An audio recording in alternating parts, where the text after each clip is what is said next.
విద్యుత్ శాఖలో లంచావతారులట. ఎలక్ట్రిసిటీ డిపార్ట్మెంట్లో మొత్తం దోపిడీ దొంగలు తయారయ్యారట. కొంతమంది, అందరు కాదు, కొంతమంది అంచనాలు పెంచేస్తున్నారు, అందినంతా దోచేస్తున్నారు.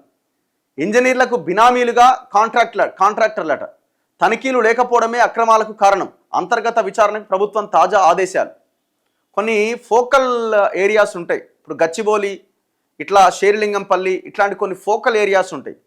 ఎక్కడైతే కన్స్ట్రక్షన్స్ రియల్ ఎస్టేట్ బాగుంటుందో అక్కడ ఇప్పుడు ఎలక్ట్రిసిటీకి పర్మిషన్స్ ఇవ్వాలి కదా.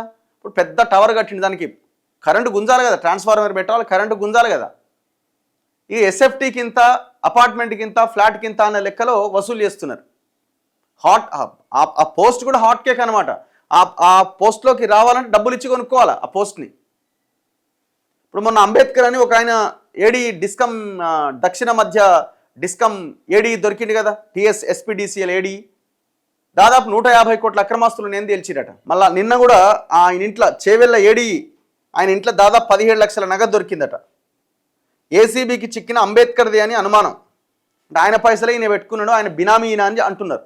ఈ క్లారిటీ రావాలి. ఇప్పుడు ఈ మొత్తం వ్యవహారం ఎప్పటి నుంచి ఇది ఎక్కువైంది? లాస్ట్ 10 yearsగా అయింది.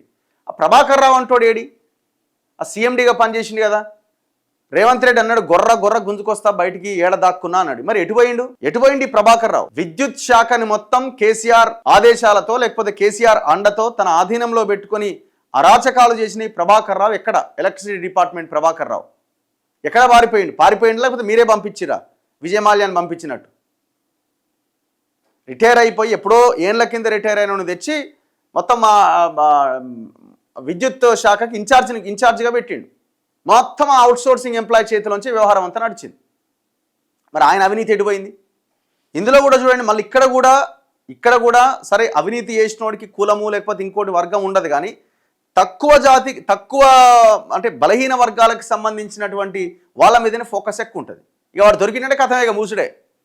పైవాడు దొరికిండు అనుకో, వాడిని మంచిగా వాడుకున్న ఇన్ఫ్లుయెన్స్తోని, ఎందుకంటే వాళ్ళే లీడర్లు ఉంటారు, వాళ్ళే అధికారులు ఉంటారు, రకరకాలుగా ఇన్ఫ్లుయెన్స్ చేసే పొజిషన్లో వాళ్ళే ఉంటారు. కాబట్టి మనోడే అని సైడ్ ట్రాక్ పట్టిస్తూ ఉంటారు. కాకపోతే ఇందులో మనం కులాన్ని ఇంకోదాన్ని చూడాల్సిన అవసరం లేదు.